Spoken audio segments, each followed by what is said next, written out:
On a crisp, sunlit morning in the heart of Wildwood Forest, Sammy the Squirrel stood on a branch, peering out across the trees.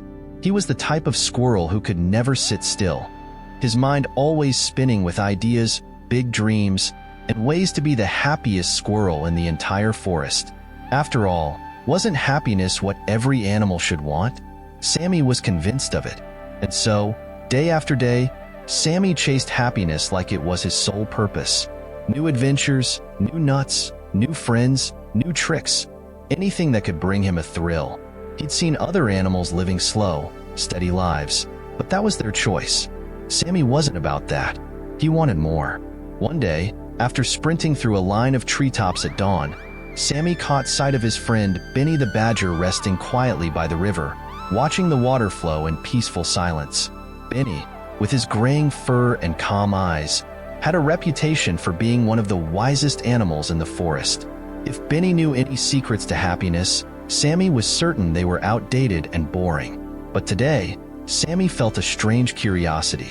"Hey, Benny," Sammy called out, bounding down from a branch and landing beside him. "How can you just sit here, doing nothing, and still seem so content? Don't you want to live a little?"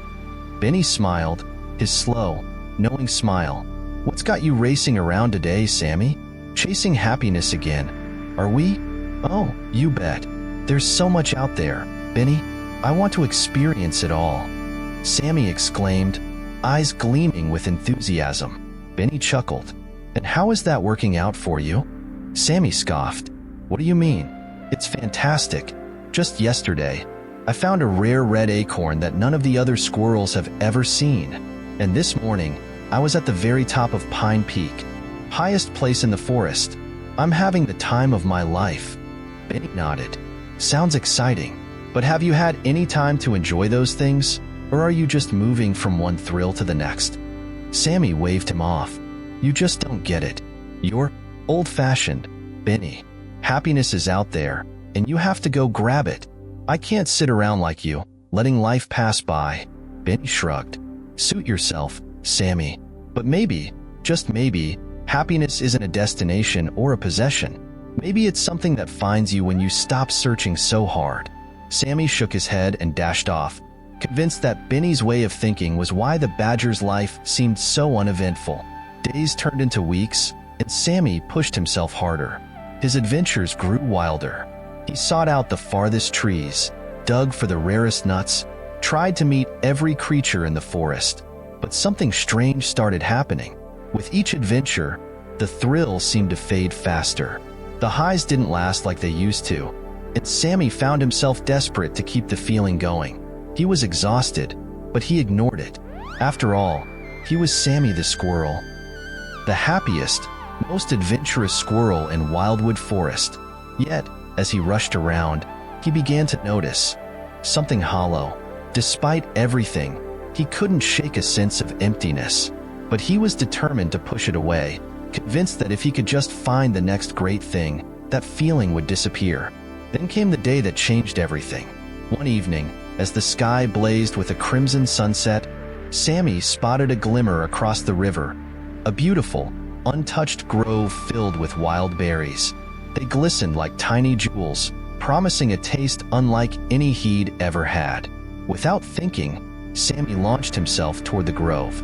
But in his frenzy to reach it, he miscalculated his leap, slipped from a branch, and crashed to the ground below. He lay there, dazed, as night fell around him. His leg hurt, and for the first time in his life, he felt vulnerable, alone, and afraid. Sammy realized he had no one nearby. In his mad pursuit of happiness, he distanced himself from everyone he cared about. As he lay there, who should appear but Benny, shuffling up slowly, his old eyes filled with quiet concern. "Sammy, my friend," Benny murmured.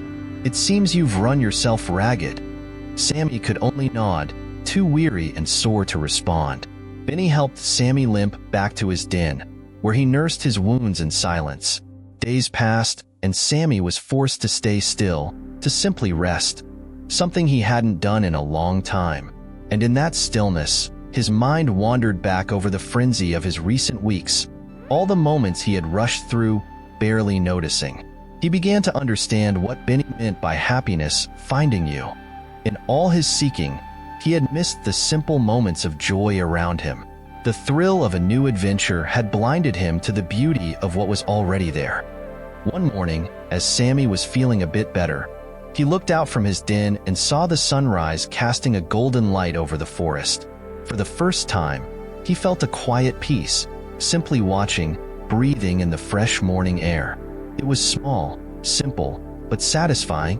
When Sammy was well enough, he sought Benny out, this time with a softer tone. "Benny," he started, "I think I understand what you were trying to tell me." Benny looked at him with that gentle smile. "Do you, Sammy?" "Yeah, I thought happiness was something out there, something I could collect or achieve. But maybe I was just running from myself, or something.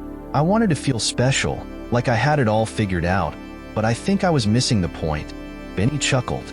"Happiness, Sammy, is a slippery thing. The more you chase it, the more it runs.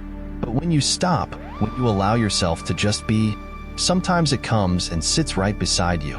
From that day forward, Sammy still enjoyed his adventures, but he no longer pursued them with the same desperation. He slowed down, appreciating the friendships he'd taken for granted, the familiar sounds of the forest, and even the small pleasure of watching the sunrise. And when other young animals asked him about his legendary pursuits, he'd smile and say, "Sometimes happiness isn't what you think it is.